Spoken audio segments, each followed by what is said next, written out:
Yo, what up, everybody? Welcome to Counterpunch, where we sit, talk bullshit about the fight game. I'm RJ Bam, Trips Up. Appreciate y'all being here with me. Who the fuck saw 244 UFC? If you didn't, were you sleeping under a rock or some shit? Like, what the fuck are you doing, bro? It's the best card that we've had in forever. What y'all doing, man? If you haven't seen that fight, it was stacked. It was stacked. First of all, the undercard, Corey Anderson versus Johnny Walker was on the undercard, and that's crazy. That's on the prelims. What a fucking finish. Corey Anderson doing work against Johnny Walker. Johnny Walker coming in for his first fight. After his shoulder surgery. Anytime I say the word shoulder, it always comes out soldier. I just rip my shorts, my pants. They just pop right off. Oh, that's perfect. That's what I was hoping for. God damn. And he was somebody who was looking at possibly fighting Jon Jones for the title in the next couple of fights, maybe even the next fight. If he had done work in this fight, that was probably what would have been next for him. But Corey Anderson came in and said, "Shut the fuck up, bro. Don't you ever say my..." And this is wild because I have never seen Corey Anderson come in and just be so wild before. After the celebrations, the shit talk, the dancing, I loved it, man. He was having a good ass time, and I love seeing that, man. I really like Corey Anderson. He threatened to take down a couple times in that fight, and I mean, it was a first round TKO, but like he threatened to take down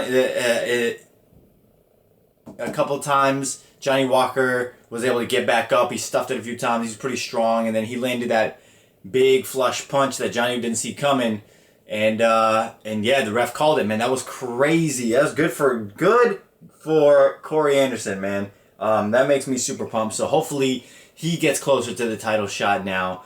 I know before I said 3 more fights till Adesanya, Jon Jones, and in those 3 fights I was thinking for Jon Jones, Dom Reyes, Johnny Walker, and that big motherfucker that knocked out Luke Rockhold, who I can never remember his name. But now, I mean, now Corey Anderson might be taking in that spot, so watch out for that. So that's kind of interesting how that played out. Going into the main card, we got Kevin Lee going in against Gregor Gillespie. Gilbert, that's not even a name. I was a little bit worried for Kevin Lee in this fight. Gillespie's coming in hot, man, undefeated, been killing it.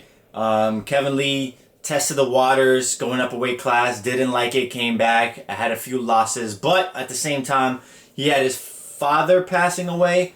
Was it 2 years ago or something like that? And then ever since then, he just wasn't the same fighter. And then after his father passed, he was also just didn't have a team for a while, right? So he was just fighting with nobody in his corner, or like no team in his corner. It's like, and so then he finally got with Firas Zahabi, and you know, Firas is the best in the game. GSP's trainer, and then look at Kevin Lee coming in. I think he hit him with a right cross, timed it perfectly with a left high kick, and then, dude, Gillespie, bro. He was out before he even hit the ground. He was sleeping before, and he just got... It looked like he got knocked into another dimension. That shit was like, scary how quickly he went lights out. That was a rough kick. And Kevin Lee, man, back in the winner's circle, and he's good for him. I've always liked Kevin Lee. So to see him kind of get a new coach, a new team and everything, and kind of things are slowly jumping back into the right swing of things. I like seeing that. And then after, in his post interview, he was like, with Joe, he said, you know, I ain't even talking about no fucking title shots, nothing like that. I want to stack a couple wins and get back in the rhythm of things before we talk title shots. But you know, it feels good to just be feeling good again. So I mean, I'm happy for him, and that's pretty fucking exciting. That was a crazy fight, dude. This fight card has so many like this shit was wild, bro. Derek Lewis was the next one up. That fight went all 3 rounds. Derek Lewis versus Blagoy Ivanov. Dude, Derek Lewis looked a lot lighter and had a better gas tank after he got that ACL surgery. I think he finally started working on some cardio. And the one thing we know about Ivanov, he had never been knocked out before, and that motherfucker can take a punch, because not too many people can take a punch from Derek Lewis and survive. We know he's the dude. Remember, he knocked out what's his name? Didn't he knock out Ozdemir? No, not Ozdemir. He's light heavyweight. He knocked out somebody, some tall motherfucker. Volkanovski? I can't remember. Bro, he knocked out some tall motherfucker, like, in the last, like, 2 seconds of the fucking fight, because he still had the power. He was gassed, too. He was gassed, and I wasn't sure if he was even going to be able to make it through the fight, and then he knocked that dude out in the last, like, 2 seconds of the fight, so, you know, he got that punching power for sure. Some people just got that freak shit. But he looked better in this fight than he had in the past. The kicks were nice and crispy, and it looked like his back issues weren't there. He was able to throw kicks, throw caution to the wind with those kicks. So, I mean, that's pretty dope for him. I like seeing Derek Lewis. He said some random ass shit about Trump or something like that. Yo, can you believe Trump was at the fight? Donald Trump was at the fight. That's the first president that ever been to a UFC fight. And also, like, that card was headlined by, like, a whole bunch of fucking Mexicans, and he just sitting there in the crowd with Mexicans. Like, that's a brave boy right there, bro. And how much security, like, he was just sitting in with the crowd. It's not like he was in the box seats and nothing. They didn't have any fucking box seats for the fight. He's just in the crowd with his security. Like, that shit was wild and weird to see. Like, that was really fucking weird to see. Till Masvidal, Till Gastelum, before the Till fight, was Wonderboy. Vicente Luque and Wonderboy. Vicente Luque doing pretty good. He looked real good against Mike Perry. He looked like a contender. And then, you know, Wonderboy hasn't been the same. He had kind of those 2 losses back to back.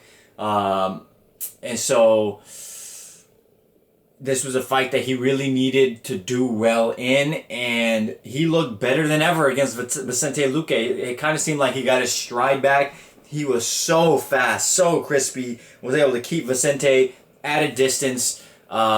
He really pieced him up. He showed exactly why he is who he is, because he's so difficult to just dive in and attack, because he's so good at keeping you at his range, and those kicks are ferocious. High kick, low kick, high kick. I mean, he's just, you're just leaving yourself open to being countered if you just try to bum rush him.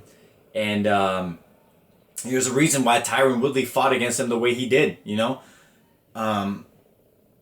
But he looked so fat. I can't believe that motherfucker is 37. 37 years old.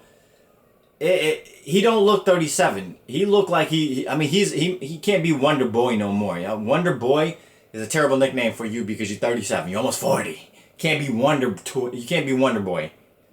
You know, at least graduate to Wonder Man or something. I don't know, but like, dude, but he looked fucking great, man. He looked great. And then the Till Masvidal fight, yo, Masvidal's a bad motherfucker, man. And like, I like Nate Diaz, I always have, but I was definitely rooting for Masvidal in that fight.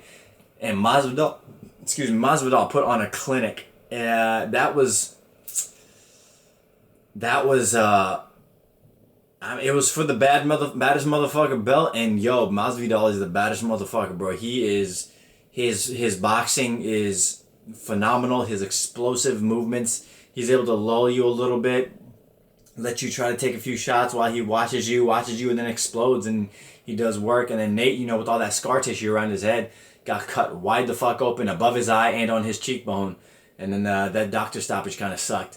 But Masvidal won all 3 rounds of those fights. You know, those are 10-8 rounds, and dude, I would have loved to see the last 2 rounds, because typically that's where Nate takes off. He does significantly better in a longer fight. Fourth and fifth rounds are usually his rounds to take, but the way that fight was going, man, and Masvidal did not look like he was gassed at all. Masvidal looked great. He was having fun. He was smiling, talking shit. That would have been rough for Nate if the fight had continued. But, man, Masvidal, man, what a fucking monster. And then in the press conference afterward, he's sitting there eating pizza, drinking his alcohol and shit, and then they were asking about Conor, and he was like, yo, I'll fuck that little guy up, man. He don't want this shit. Come on, man, you know he don't want this shit. You can't get that guy to sign a paper. He can talk all that shit on social media all he wants to. He's just all talk. He never gonna sign nothing. He ain't gonna sign a piece of paper. And if he does sign it, it ain't gonna be against me. He don't want this, man. He don't want this shit, man. I'll fuck that little guy up. That was fucking awesome to see. And also true. He would, dude, I would love to see Conor fight Masvidal just because, and he's like, I know why people would want me to fight him. Because they want him to be, they want him to get hurt for the shit that he's been doing, for the shit he's been pulling. But dude, yo, Masvidal's a real fucking deal. I don't know who the bigger fighter of 2019 is, bro. Is it Izzy or is it Masvidal? They both skyrocketed to a whole nother level. Masvidal winning a belt. I mean, it's a fake belt, but it's still a belt. And Izzy winning the middleweight belt. Like their last 3 fights have been insane, and I don't know who had a better 2019. They both had phenomenal 2019s, and I can't be happy for them. They're probably my favorite 2 fighters on the card. Izzy for sure is my favorite fighter, and Masvidal's right there. I just love Masvidal's personality, bro, his swagger. And then also I didn't catch all of it, but shouts out to the Canelo Kovalev fight. Canelo knocking out Kovalev to win the title in his 4th weight class. Canelo coming for that GOAT belt, bro. Canelo is, look, he moved up in a weight class, and usually Canelo's a lot more, I mean, he definitely is. He was looking for that knockout is basically what I'm trying to say. Canelo's usually a lot more elusive in his fights. He's definitely always aggressive, always attacking, but he was like, yo, I'm gonna knock this motherfucker out when he was fighting Kovalev, and he did it, man. And Kovalev was knocked out into the ring, into the ropes, slumped over and shit, like, yo, Canelo is a bad boy, man. He coming for that GOAT belt, bro. He coming for that. It's hard. I mean, like, right now, I mean, hopefully, I don't know how Earl Spence is doing. I haven't checked any updates on him. Hopefully he'll be recover and be back soon. But, for me, it goes Terrence Crawford, Lomachenko, Earl Spence, and Canelo. Those are my top 4, pound for pound. So, I mean, like, let's fucking go. And don't forget, Deontay Wilder is coming to fight this month. I mean, I think like the 23rd, at the end of this month, I think is when his fight is, or that might be a UFC card, but he's fighting this month against the rematch against Ortiz, and Deontay is probably he's my favorite heavyweight fighter. I really like Nick Fury. That's a fucking Avengers guy. I really love Tyson Fury, but I just fucking love Deontay Wilder, bro. His story, his personality, his charm, his swagger. Like, I love everything about Deontay Wilder. I think he's a bad motherfucker, man. He's the hardest puncher in the world. I can't wait to see. That's a scary fight against Ortiz, man. Ortiz, out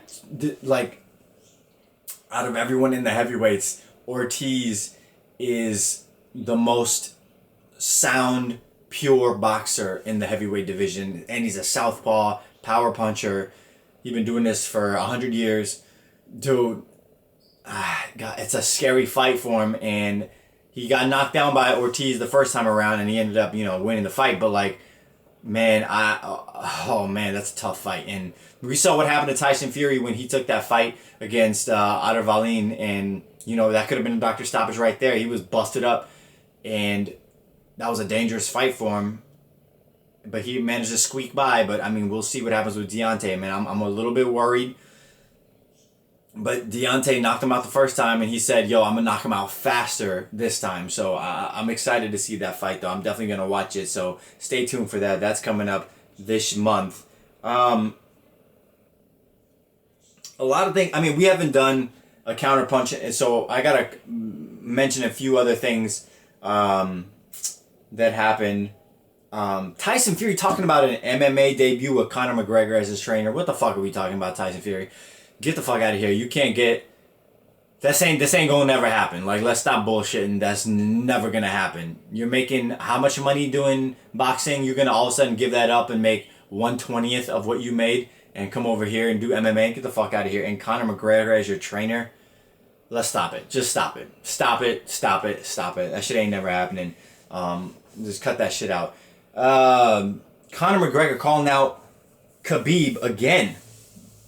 So we saw that Dustin was saying he's going to fight Conor, and I think Dustin finally realizes that Conor fight's not going to happen. And he's looking for other contenders. Conor calling out fucking Frankie Edgar, who's 30, 40 pounds lighter than him, just because he wants to win. And he's calling out Khabib again. Dude, you're not fighting Khabib. It was not close the first time. It's not going to be close the second time. Just stop it. Stop. Just everything about Conor McGregor, stop. Just stop. Just fucking sell your whiskey and stop bullshitting like you're going to come back. Just, if you want to keep boxing and staying in shape, good for you. Stop playing around, bro. You ain't fucking coming back. You've lost. Granted, like, if you look at his losses, he lost to Mayweather, who was the greatest boxer of all time, and he lost to Khabib, who might be the greatest MMA fighter of all time. So it's not like he had bad losses, but he had bad losses. That Khabib fight was not close. And ring rust is real. You can't fight Khabib after not being in the ring for almost 3 years and then not fight again for 3 years and come back in. Just stop. Just cut that shit out, man. You're making more money now than ever. Just right off into the sunset, bro. Stop bullshitting. What the fuck else happened in the last couple of weeks? There's been a few fights. Damian Maia beat Ben Askren. Ben Askren, man, on some... I don't know what's going to happen with Ben Askren anymore. He came in. I didn't think that he almost got fucked up by Robbie Lawler. And they could have probably stopped that fight against Robbie Lawler because Robbie Lawler was smashing him into the ground. And then he got knocked out in like 2 seconds versus Masvidal. And then now just lost in a grappling match pretty much to Damian Maia. And they both barely grappled. They barely went to the ground. But Maia over Askren, I don't know what they're going to do with Ben Askren. I really don't. What else can they give this guy? They brought him over to the UFC, and so far, I think the thing that we have learned is a definite UFC has the most talent. The best talent in MMA is all at the UFC. You could be a champion in all these other divisions all you want to. That's cool. That's awesome. Good for you. There's probably more money over there because of sponsorships that the UFC doesn't allow because of that Reebok deal. So if you want to go over there and do that, I totally get it. But the best of the best is in the UFC. It is what it is. That's just how it is. It's just how it is. And we're learning that real fucking quick. We learned that Dom Reyes is not someone to be fucked with. First round stoppage in his last fight. And he calls out John Jones. Yo, he is one of the truest, realest athletes in the UFC. Now, just because you're in the UFC doesn't mean you're a real athlete. John Jones has athletic brothers who are both in the NFL. John Jones did powerlifting for a while and got really strong, so he still has something in him. He definitely is a great fighter. He's built for fighting because of his long ranginess, his wrestling background, blah, blah, blah. Is he a real athlete? Probably not. I probably wouldn't say so. Athleticism takes a lot more things than just that. I mean, if he had trained to be in another sport, maybe. But, I mean, he's pretty skinny. John is pretty skinny. Like, he's a big dude. He's 6'6" or 6'5", whatever. But, like, and he's definitely put on weight over the years. I mean, he's in his 30s now. But back in when he was the youngest heavyweight or light heavyweight champion, he's pretty skinny. So, I don't necessarily think he's the best athlete. But Dom Reyes had a little stint in the NFL. Dom Reyes might be the truest athlete, and you could see he moving backwards. He knocked out Chris Weidman, and yeah, dude, Dom Reyes has got some power, and I think he's hungry for that belt. I think he's going to give John a little run for his money. So if I'm the UFC, I think that might be the next fight is Reyes Jones. So we'll see what happens with that. John Jones did say that that he releases DC as his pussy, and Izzy can now take the throne. Him and Izzy been going back and forth over and over. They just don't stop going back and forth. So even on social media, making fun of each other, that fight's gonna happen. Trust me, it's gonna happen. Like I said, 3 more fights. Let Izzy take 3 more fights. Let Izzy prove himself in middleweight. Let him have 3 title defenses. and then I think you'll see him fight John Jones. And then in the meantime, John Jones has to withstand the likes of people like Dom Reyes, you know. So if things go the way that that I think they might, that's kind of what you're gonna see. So hopefully that happens. Yo, did you see that weird thing? Dana calls out Conor. He says Khabib is now the man, not Conor, so he gets to call the shots. And Conor really didn't like that and went to social media and tweeted this long fucking thing. Conor is just all butthurt, ain't he? Conor is so fucking butthurt. He knows he's not the man, but he's just so butthurt. He just can't handle it. His ego is so fragile. Hey, but it is what it is, man. You gotta win. This is a very forgettable sport. And it's a sport where memories fade really quickly, and you're only as good as your last win and your last fight. So, and his last 2 fights, he's been losing. So, if Conor is actually serious about this thing, he really needs to come back and get a win. And I mean, the people that I want to see him fight the most are the people that I would love. The fight that makes the most sense for him. Like he calls out Frankie Edgar. I don't want to see that.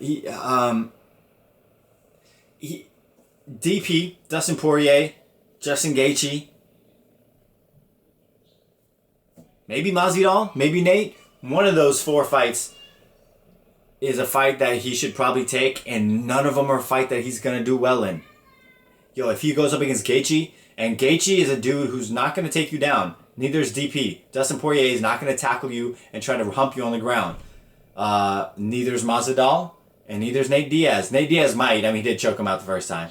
But Nate Diaz will only do that if it goes to the ground. He's not going to take you down. If it goes to the ground, then he's like, yeah, whatever, like, let's sprawl. But, like, those are all tough fights for him. That's why he called out Frankie. And then what the fuck does he keep calling out Khabib? Like, he keeps trying to, I think he's just trying to make, I don't know if he's just trying to make money or just try to salvage something. Are people still buying it? I'm sure there's Conor Dick writers out there that are still buying it, but it's like, hey, relax. Come on, son. Conor, just calm down, bro. It's over. No, it's just stop it, Conor. Just stop it. And lastly, like Stevens versus Yair Rodriguez, the rematch, if you can call it a rematch, the fucking 10-second fight that happened the first time. Stevens just took a little too long to get moving. That 3-round fight really kind of ruined his chances. He ate all the leg kicks in that fight.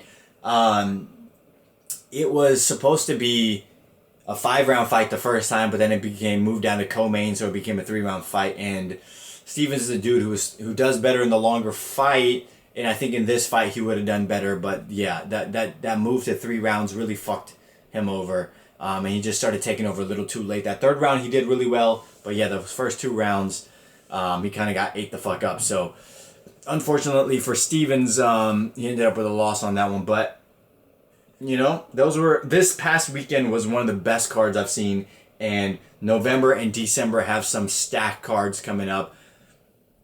That December card that has 3 title shots in it is fucking crazy.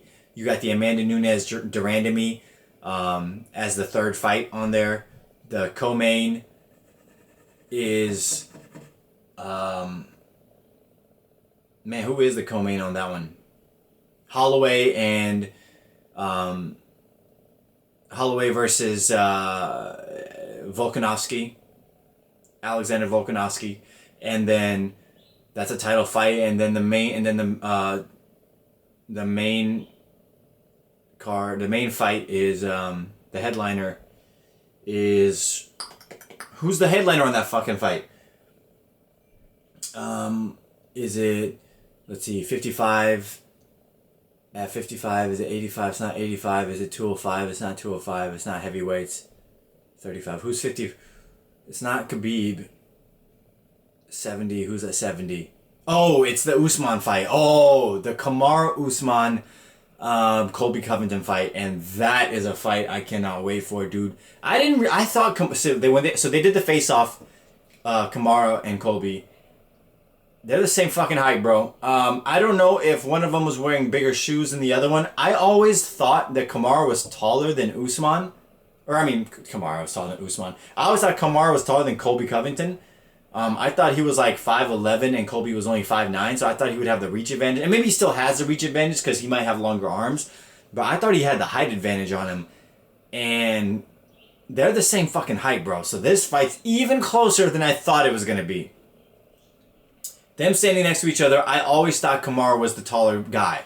And I'd never seen them stand next to each other, but I just thought Colby always looked short. They're the same fucking height. Kamaru's not as tall as I thought he was, I guess. But that is a fight where they're the same fucking height, and that's going to be a lot closer fight than anybody expects or thinks is going to be.